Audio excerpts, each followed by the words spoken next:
ஓம் சாந்தி. B.K. Surajbhai அவர்களின் தாரணை வகுப்பு ஜனவரி 23, 2025.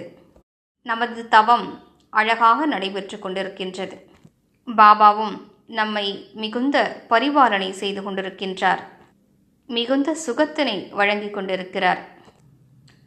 பிரம்மா பாபாவின் நினைவு நாளன்று பாபா நமக்கு நினைவுபடுத்தியிருந்தார், உங்களது ஒளியால் உலகே ஒளியூட்டப்படுகிறது. சிறிது காலத்தில் இந்த ஒளி எங்கிருந்து வருகிறது என்று உலகத்தவர் கண்டறிவார்கள் என்று கூறியிருந்தார். எனவே நாம் நமது மனநிலையை உயர்ந்ததாக ஆக்குவோம். நிரந்தரமாக யோகத்தில் நிலைத்து விடுவோம். அதன் மூலம் லைட் ஹவுஸ் ஆகி முழு உலகிலும் வெளிச்சத்தை பரவச் செய்வோம். இதன் மூலம் உலக மாற்றம் ஏற்படும். அதற்காக தன்னைத்தான் லேசாக்கிக் கொள்வது அவசியமாகும். ஃபரிஷ்தா ஆக வேண்டும். லேசாக இருப்பதற்காக சகஜமான யுக்தியை பாபா கூறியிருக்கின்றார்.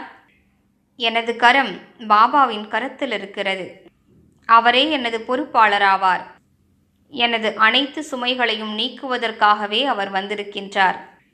என்னை உயர்த்துவதற்காக அவர் வந்திருக்கின்றார். சுயராஜ்யத்தினை எனக்கு வழங்குவதற்காக வந்திருக்கின்றார். நான் இழந்த சக்திகளை மீட்டுக் கொடுப்பதற்காக வந்திருக்கின்றார். நமது வாழ்வினை அவரிடம் ஒப்படைத்து விடுவோம். பாபா, நாங்கள் உங்களுடையவர் என்று சமர்ப்பணம் செய்து விடுவோம். எங்களது அனைத்தும் உங்களுடையதாகும்.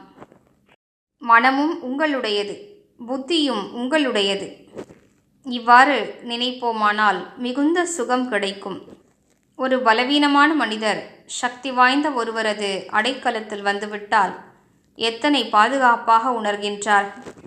அவ்வாறே நாம் பாபாவின் சரணத்திற்கு செல்வோம். கவலையற்றவராக ஆகிவிடுவோம். பாபா, குழந்தைகளும் உங்களுடையவர்கள். அவர்களது பொறுப்பும் உங்களுடையதே ஆகும். இந்த சமர்ப்பண உணர்வு நம்மை கவலையற்றவராக ஆக்கிவிடும் மற்றும் உயர்ந்தவராக ஆக்கிவிடும். அப்போது பாபாவும் கூறுவார், குழந்தாய், நான் உங்களுடையவன். மேலும் எனது அனைத்தும் உங்களுடையதாகும்.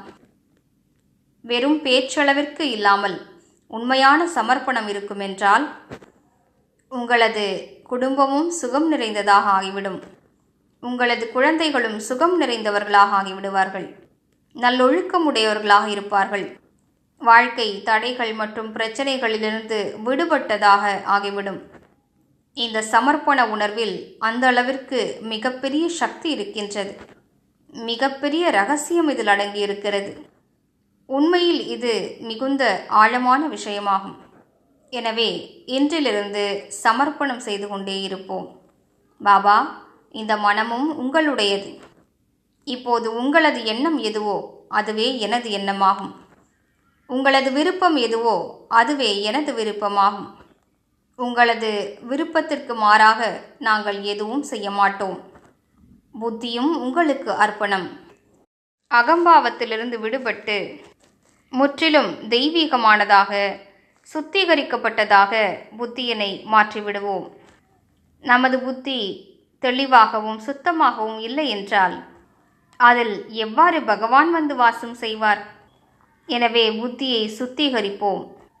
வீணான விஷயங்களால் புத்தியை நிரப்பியிருப்போமானால் பாபா வந்து நமது புத்தியில் அமரவே மாட்டார். அதாவது தந்தையோடு நினைவின் தொடர்பு இருக்க முடியாது. எனவே இந்த புத்தியினை முழுவதுமாக சமர்ப்பணம் செய்து சுத்திகரிப்போம். அதன் மூலம் நிரந்தரமாக இந்த புத்தியில் பிரபுவின் வாசம் இருக்கட்டும். எனவே இன்று முழு நாளும் மிக அழகான தவம் செய்வோம். கல்ப மரத்திற்கு சக்காஷ் கொடுத்து கொண்டே இருப்போம். நினைவு செய்வோம், நான் பூர்வீகமான ஆத்மா. நான் அனைவரையும் பரிபாலனை செய்ய வேண்டும். நான் மிக பெரியவனாவேன்.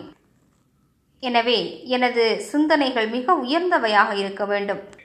எனவே காட்சிப்படுத்துவோம், என் தலை மீதுதான் கல்பமரம் நின்று கொண்டிருக்கிறது.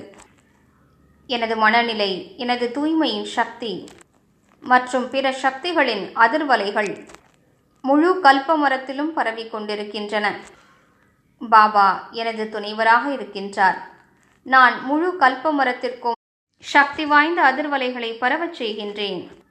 இவ்வாறு கல்ப மரத்திற்கு கீழே முழு நாளிலும் ஒவ்வொரு மணி நேரத்திலும் நிலைத்திருந்து சகாஷ் கொடுத்து கொண்டே இருப்போம்.